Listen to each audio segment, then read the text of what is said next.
everyone, welcome back to another video from Bioholic. Hope you all are doing well. So in this particular video, I am going to talk about the phylum Platyhelminthes. So let's begin.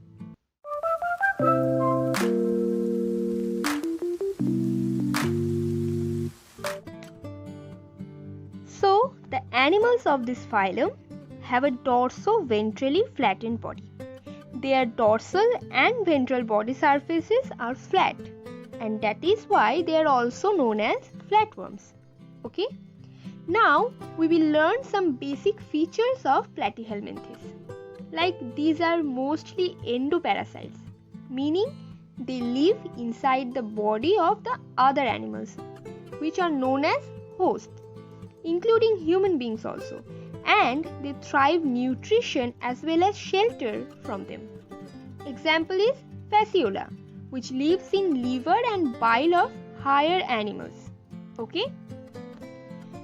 And some flatworms are flea-living also, which do not live inside or outside of any animal. These free-living flatworms are mainly aquatic, like Planaria. And some flatworms are also terrestrial. Okay? Now these are triploblastic with embryonic germ layers ectoderm, endoderm and mesoderm. Bilaterally symmetrical animals having organ level of organization. So here we find that organ level of organization is first present in Platyhelminthes, as their body cells aggregate to form tissues and tissues organize to form organs. Okay? Although they are triploblastic animals bearing mesoderm, but coelom is not present. Okay? So flatworms are acoelomate animals. Fine? Next is digestion. So the digestive system in Platyhelminthes has only a single opening to the outside of the body. You can see this in this picture, and that serves both as mouth and anus, and hence it is incomplete. So the digestive tract is absent in tapeworms.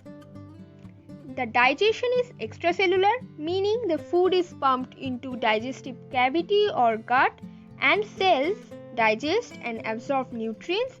Digested food is then diffused into the other body tissue. Okay? Now the excretion and osmoregulation in Platyhelminthes. So the removal of waste products of metabolism like ammonia and other non-useful materials is called as excretion, and the regulation of the fluid or water in the body is called as osmoregulation. Okay? Now there are some special kind of cells named phlegm cells present in Platyhelminthes, which helps in their excretion as well as osmoregulation. Okay?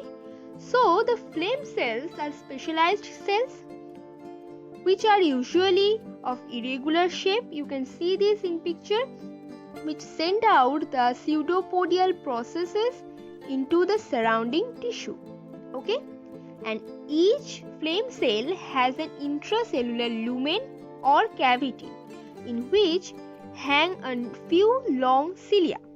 Okay? Each arising from a basal granule situated in the cytoplasm. And in the living flatworms, cilia vibrate like the flickering of a flame, and the flame-like appearances of vibrating cilia gives the name phlegm cell. Okay? Now the reproduction. So the flatworms are also hermaphrodite, as their sexes are not separate. So they mainly reproduce sexually by producing both sperms and ova. However, some forms reproduce asexually also, like the Planaria, which having transverse binary fission. But in case of sexual reproduction, the fertilization is internal in flatworms. Okay? Now the development. So the development is usually indirect, with a complicated life cycle involving many larval stages and more than one host. Okay? Just for an example, Fasciola has a digenetic life cycle, which is completed in body of two hosts. That is why it has digenetic life cycle. And it is a endoparasite found in the bile duct of the liver of sheep or goat, which serve as primary host and intermediate host in snail. Okay? An adult worm lives in the body of primary host and numerous larval stages are passed in the body of intermediate host. Understood? Next is regeneration. So, the ability of an organism to replace its lost or damaged parts, or the ability to develop a complete and normal individual from a part of the body, is called as regeneration. So, some flatworms possess a tremendous power of regeneration. If these animals are cut across into 2 or 3 or more parts, each cut part regenerates into a complete and normal individual, like the planaria. Okay? Last but not least, now I will talk about some of the parasitic flatworms. So as I have mentioned that most of the flatworms are endoparasitic. Okay? So these flatworms have a parasitic mode of life. That is why they are called as parasitic flatworms. And they have special adaptation in their body to obtain the nutrition from their hosts. Okay? So first one is the hooks. So hooks are the adhesive structures which help the worm to attach to the internal body layers of the host to obtain their firm adhesion. Hence we can say that hooks act as an organ of attachment which is present in tinea. Okay? Number 2 is sucker. So suckers help in the addition as well as ingestion of food, and suckers act as the suctorial organs which help in the sucking the food from the body of the host, which is also present in tinea as well as fasciole. Okay? Third is direct absorption of food through their body surface. So as they have a flat body, so some of them are able to absorb the nutrients directly through the body surface. Okay? And they are endoparasites which live inside other animals, and the soluble food materials directly diffuse through their body surface. And this is also seen in case of tinea. And the last one is thick tegument. So thick tegument is a kind of cover which is a protective layer that protects the parasitic worms from the digestive juice of the host. Okay?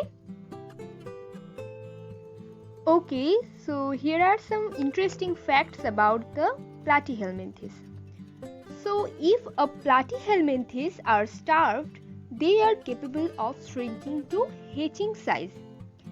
Also, platyhelminthes can be trained to find water in a maze. And also, platyhelminthes use waves to glide over the surfaces. Okay? Now, if you have any questions or doubts related to today's lecture, then ask me in the comment section below. And if you want to do your self-assessment, then must visit the description box there, where I have provided the link for the self-assessment test. So go and check that out.